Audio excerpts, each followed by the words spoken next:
Hey there, and welcome. Have you ever had that little spark of curiosity, that moment where you think, I wonder, and then wished you could actually find the answer yourself? Well, guess what? You absolutely can. Today, we're going to flip the script on what you think research is. Forget the boring assignments. We're talking about a real adventure, a quest, where you get to be the hero on a mission to discover something new. Ready?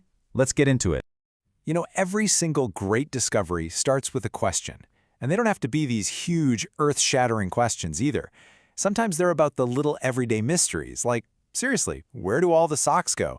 These little thoughts that just pop into your head, that's the spark. That's the X on the treasure map that kicks off the whole journey. Okay, so let's get one thing straight. We've all done the thing on the left, right? The school task. You gather some facts someone else already found, you follow the rules, and you find an answer that's already in the back of the book. But real research? Oh, that is the adventure on the right. It's not about finding what's already known. It's about solving a true mystery, charting your own course, and maybe, just maybe, discovering something nobody has ever seen before. All right, so every good adventure needs a clear goal, a destination. You can't just wander off into the woods hoping to find treasure. You need to know what you're looking for.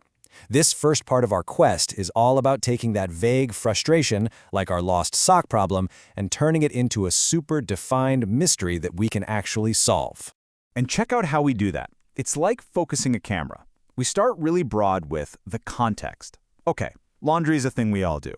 Then we zoom in a bit to the issue. Stuff sometimes gets lost when we do laundry. And then, bam, we get crystal clear with the problem. The unintentional separation of paired socks. See how specific and honestly kind of scientific that sounds?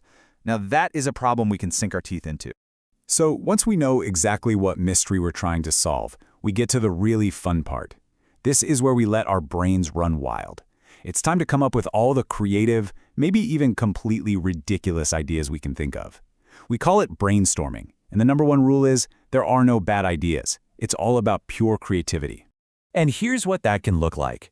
GPS-enabled socks? A dedicated sock detective? I mean, why not? The whole point here isn't to find the right answer right away. It's to explore every possibility. We're just throwing paint at the wall to see what sticks, because one of these wild ideas, maybe even the silliest one, could hold the key to our entire investigation. Okay, let's see how this all connects. Having a bunch of ideas is great, but an idea is just raw material, like a lump of iron. To make it useful for our quest, we have to forge it into a powerful tool. And that tool is a sharp, focused, and totally answerable research question. This question is going to be our compass for the whole rest of the journey.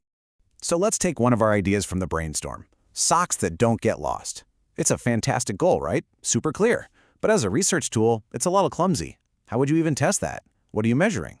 It's a wish, an idea, but it's not quite a question yet. So, the secret ingredient, the thing that turns that lump of iron into a sharp sword, is a power verb. Think of words like impact, correlate, affect, or describe. These are like the blacksmith's hammer. They take that vague statement and forge it into a tool that demands an answer and gives our whole adventure a clear direction, a true north. And boom, just look at that. We took our raw idea, added the power verb impact, and a few more details, and we forged a brilliant research question. It's specific, it's measurable, we can actually design an experiment to find the answer to this. This right here is the key that unlocks the next part of our adventure. With our powerful question forged and ready, our path is finally clear. Now it's time to actually head out into the world and gather what we need to find the answer. In research, we don't really call it treasure. We call it evidence or knowledge. And it turns out there are a few different kinds we're going to need to look for. You see, a really great investigation uses a mix of all kinds of knowledge. First, there's common knowledge. What do people already do about this? Like clipping socks together. Then there's empirical knowledge. That's data you go out and collect yourself, like actually counting how many socks you lose. And finally, there's scientific knowledge, understanding the principles behind your idea, like how tracking tech actually works. When you combine all three, your answer becomes super powerful. So let's just quickly recap the map we've made. It's really this simple three-part framework, and it works for any research quest you can imagine. First, define your mystery. Get super specific. Second, forge your compass. Turn that idea into a powerful question. And third, seek your treasure. Go gather the evidence to find your answer. That's it. That's the art of research in a nutshell. You know, we started with a kind of silly question about lost socks, and we ended up with a legit plan for a real discovery.